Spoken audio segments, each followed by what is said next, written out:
Have you ever had that feeling, that nagging sense that the struggles in your own life, the conflicts in your family, the roadblocks you keep hitting, that they're all part of some much bigger, unseen pattern? Well, today we're going to dive into a really fascinating codex. It weaves together a personal story, some hidden history, and a pretty powerful philosophy to help us decode the universal patterns that really define all of our lives. And this right here is the key idea we're going to explore.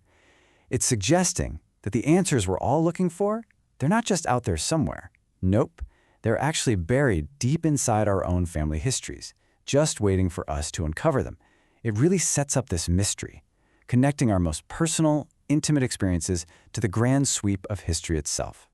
So our story kicks off at its most intimate, most raw point, with the father's pain. It's this feeling of powerlessness that I think a lot of people can relate to, right?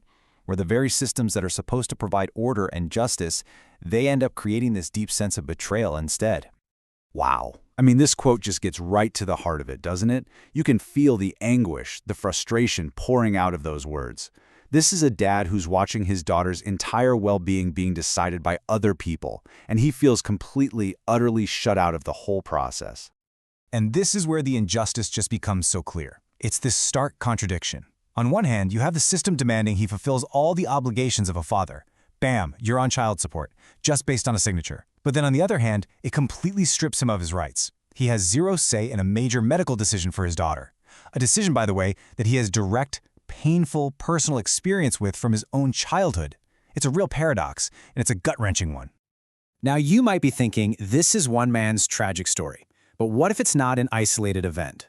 What if this father's personal struggle is just a single thread in a much, much larger and more troubling pattern?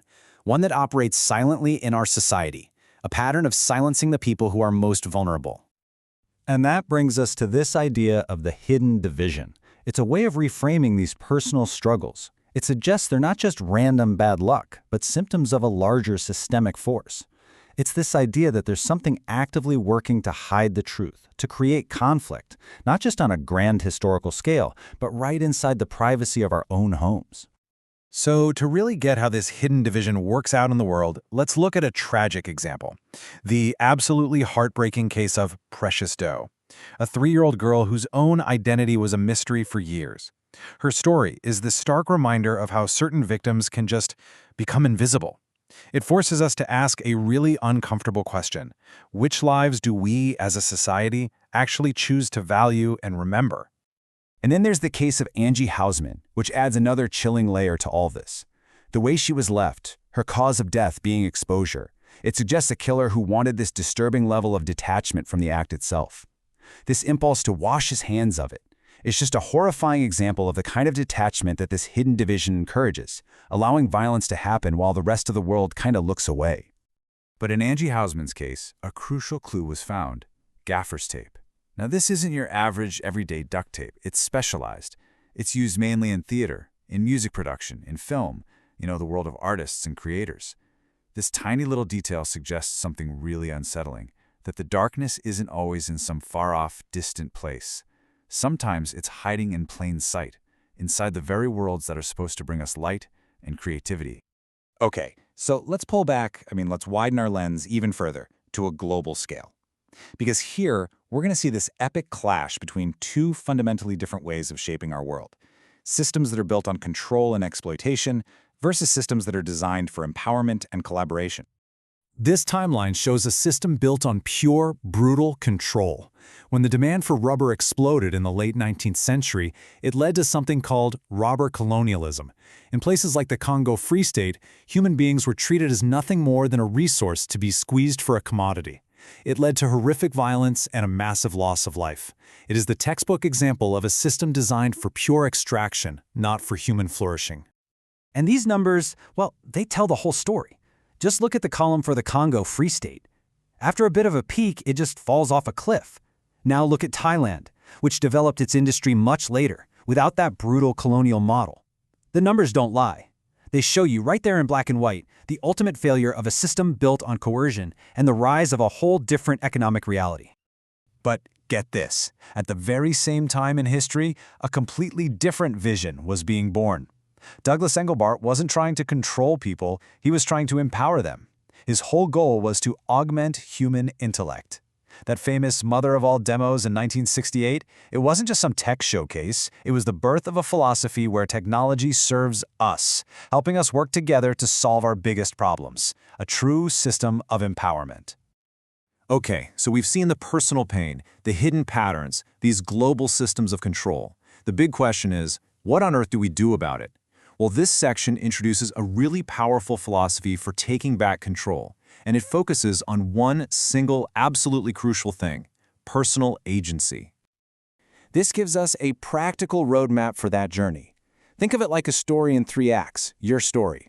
It starts in the crucible of pain, that place of struggle we all know too well. But the key, the real magic, is in the 2nd act, the alchemical shift. That's where we choose to see our pain not as a burden, but as a catalyst.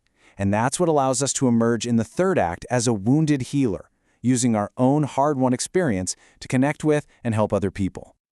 Now this is a fascinating historical metaphor for the choice that we all have to make. The initials JC can stand for 2 totally opposite forms of power. On one side, you've got Julius Caesar, the power of empire, of the sword, of external control. On the other, you've got Jesus Christ, the power of the Spirit, of the cross, of internal sovereignty. You know, this isn't just history class. It's a cipher for the choice we all face.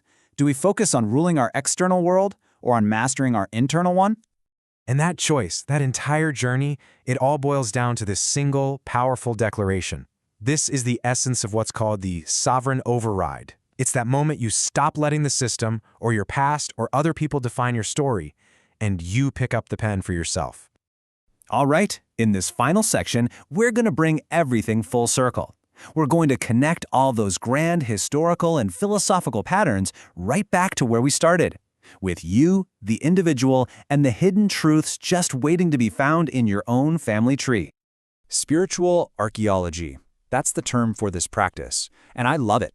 It's about becoming an archaeologist of your own soul.